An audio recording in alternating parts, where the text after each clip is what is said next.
તો ભારતીય અબજોપતિ અને અદાણી ગ્રુપના ચેરમેન પર અમેરિકામાં ગંભીર આરોપો લાગ્યા છે। ગૌતમ અદાણી પણ રોકાણકારોને છેતરવાનો આરોપ છે। પોતાની કંપનીને લાભ પહોંચાડવાના હેતુથી કથિત અબજો ડોલરની લાંચ અને છેતરપિંડીની યોજનામાં મહત્વની ભૂમિકા બદલ ન્યૂયોર્કમાં તેમની વિરુદ્ધ આરોપ મૂકવામાં આવ્યો છે। આ કેસમાં ગૌતમ અદાણી અને તેમના ભત્રીજા સાગર અદાણી સહિત કુલ 7 લોકોને આરોપી બનાવવામાં આવ્યા છે। તો બીજી તરફ અમેરિકાના આરોપ બાદ હવે કેન્દ્રની મોદી સરકાર સામે પણ સવાલ ઉઠ્યા છે। ભારતીય અબજોપતિ અને અદાણી ગ્રુપના ચેરમેન ગૌતમ અદાણીને અમેરિકા તરફથી મોટો ઝટકો લાગ્યો છે। બંદરોથી લઈ એરપોર્ટ, ઘરના રસોડાથી લઈને ઉર્જા ક્ષેત્ર સુધીનું વિશાળ સામ્રાજ્ય ધરાવતા અદાણી સામે યુએસમાં રોકાણકારો સાથે છેતરપિંડી કરવાનો અને સૌર ઉર્જાનો કોન્ટ્રાક્ટ મેળવવા ભારતીય અધિકારીઓને હજારો કરોડ રૂપિયાની લાંચ આપવાનો આરોપ લાગ્યો છે। આ સમગ્ર મામલો અદાણી ગ્રીન એનર્જી અને અન્ય કંપનીઓ એક્ઝિયોર પાવર સાથે સંબંધિત છે। તો બીજી તરફ ન્યૂયોર્ક ફેડરલ કોર્ટે ગૌતમ અદાણીને સોલર કોન્ટ્રાક્ટ માટે 2100 કરોડ રૂપિયાની લાંચ આપવા અને આંતરરાષ્ટ્રીય રોકાણકારોને ગેરમાર્ગે દોરવા બદલ દોષી ઠેરવ્યા છે। આ ઘટના બાદ હાલ ભારતના રાજનીતિક વર્તુળમાં હલચલ શરૂ થઈ ગઈ છે।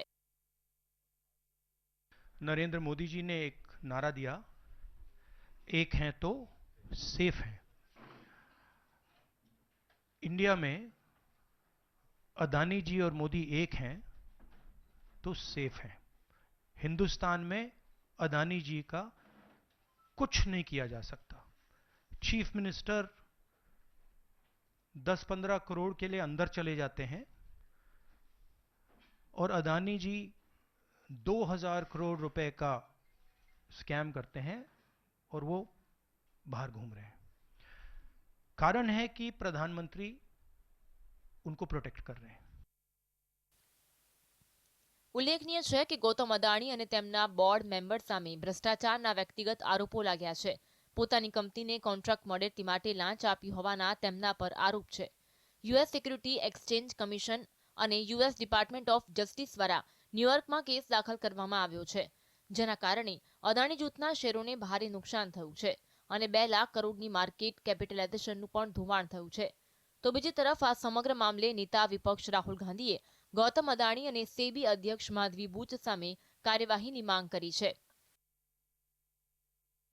अदानी पावर, मोदी पावर, पता नहीं कौन सा चल रहा है, बट दोनों एक हैं।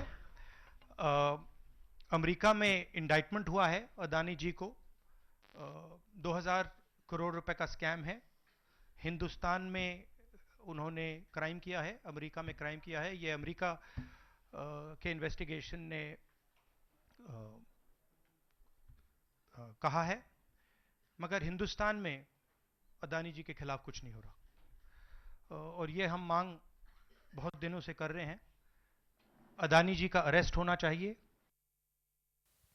ન્યૂયોર્ક માં દાખલ કેસમાં અદાણી વિરુદ્ધ અમેરિકામાં પોતાની એક કંપનીને કોન્ટ્રાક્ટ અપાવવાના બદલામાં 25 કરોડ ડોલર એટલે કે આશરે 20.75 અબજ રૂપિયાની લાંચ આપવા તથા તેને છુપાવવાનો આરોપ લગાવાયો છે। ગૌતમ અદાણી પોતે લાંચ આપવા માટે ભારત સરકારના અધિકારીને મળ્યા હોવાનો દાવો છે। આ કેસમાં ગૌતમ અદાણી, તેમના ભત્રીજા સાગર અદાણી સહિત 7 લોકોને આરોપી બનાવવામાં આવ્યા છે। राजस्थान भी इसमें इन्वॉल्व है। कुछ ही महीने पहले बीजेपी की सरकार ने इसी तरीके का कॉन्ट्रैक्ट राजस्थान में किया, and which is the other state, Maharashtra में भी बीजेपी की सरकार ने ऐसा ही कॉन्ट्रैक्ट किया है।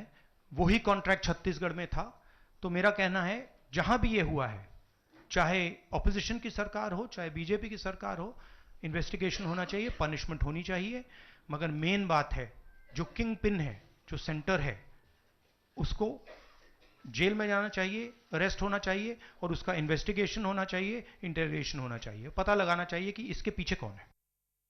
तो बीजी तरफ યુએસ એટર્ની ઓફિસે જણાવ્યું કે ફરિયાદમાં માત્ર આરોપ મૂકવામાં આવ્યા છે અને જ્યાં સુધી તે સાબિત ન થાય ત્યાં સુધી પ્રતિવાદીઓને નિર્દોષ ગણવામાં આવશે।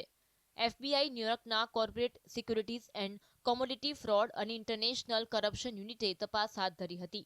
તો બીજી તરફ અદાણી સામે આરોપ લાગ્યા બાદ અદાણી જૂથના તમામ શેર રીડ ઝોનમાં આવ્યા હતા અને આશરે 20% લોવર સર્કિટ સાથે રોકાણકારોના 2 લાખ કરોડથી વધારેનું ધોવાણ થયું હતું।